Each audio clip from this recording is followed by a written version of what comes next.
Aqua Paws by Patricia Allieri, illustrated by Stella Maris.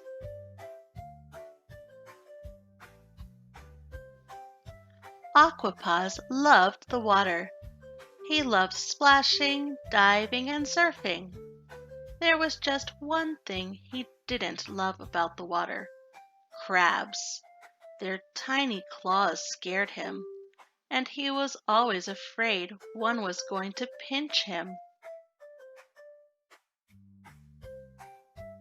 "Ready?" Purple Beak called from across the beach. Aqua Paws jumped. Then he laughed to himself. "I thought you were a crab," he said. "Not me," Purple Beak said. "But we may find one down there." Aqua Paws looked out at the water nervously.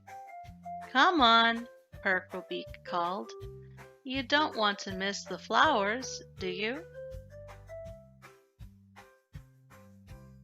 Purple Beak handed Aqua Paws a collecting bag. "For any treasures you find down there," he said. "And any litter, of course. We've all got to do our part to keep the water clean." Aqua Paws couldn't wait to see what treasures he'd find. "Let's go!" he cheered, his fear of crabs forgotten in his excitement to see the ocean's wonders. Soon the two were happily swimming underwater. Aqua Paws' eyes grew wide as he looked at the flowers gently waving in the current. He picked up a pearlescent shell and slipped it into his bag. He pointed excitedly at a school of fish passing by. Then quickly darted backward in surprise when they puffed up, their spines extending out toward him. Aqua let out a laugh. He couldn't believe he'd been scared of fish.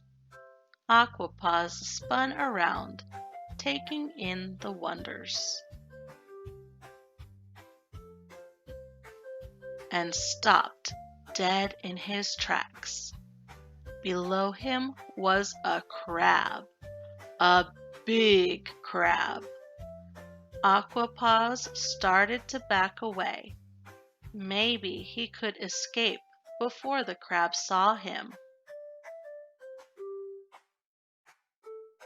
But as he edged backward, he realized that the crab wasn't even paying attention to him. It was just going on its way. Suddenly, Purple Beak held up his collecting bag. "I see something shiny way down there," he said. "I'm going to go check it out." Aqua Paws wished he could go with Purple Beak, but he couldn't hold his breath as long as his turtle friend could.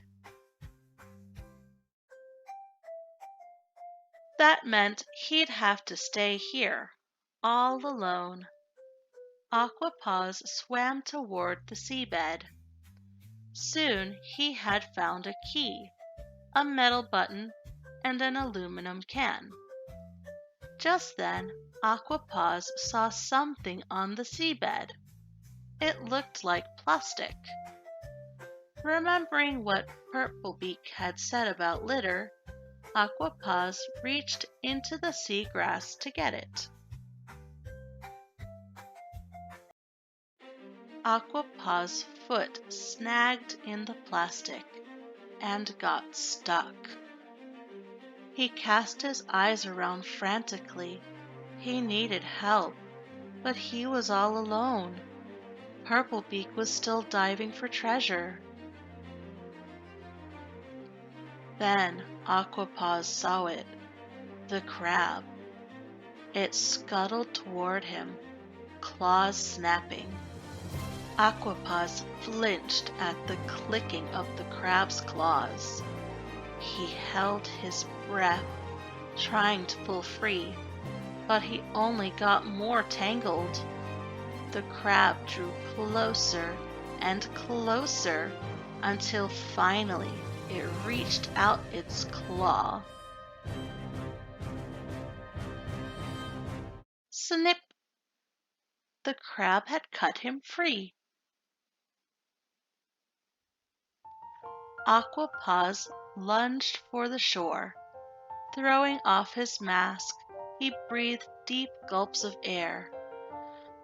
What was that? Aqua Paws asked when Purple Beak joined him. I couldn't get loose from it. Before Purple Beak could answer, the crab emerged from the waves. She scuttled across the beach and laid the soda can ring at Aqua Paws' feet.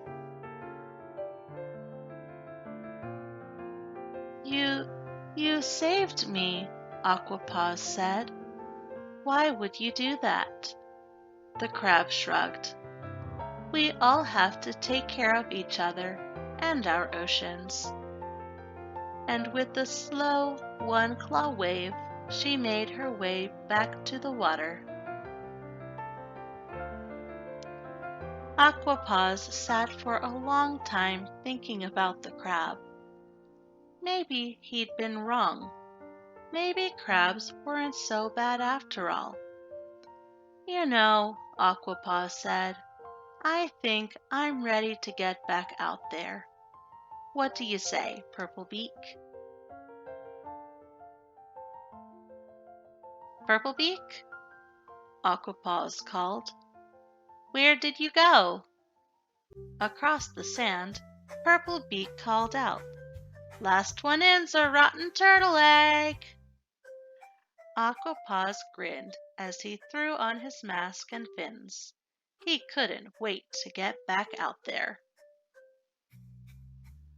What do you think we can do to help keep the oceans clean from plastics and other trash? Thank you for listening and reading along. If you'd like a copy of this book, there's a link in the description box. Please subscribe and tune in for more read-along stories. See you next time!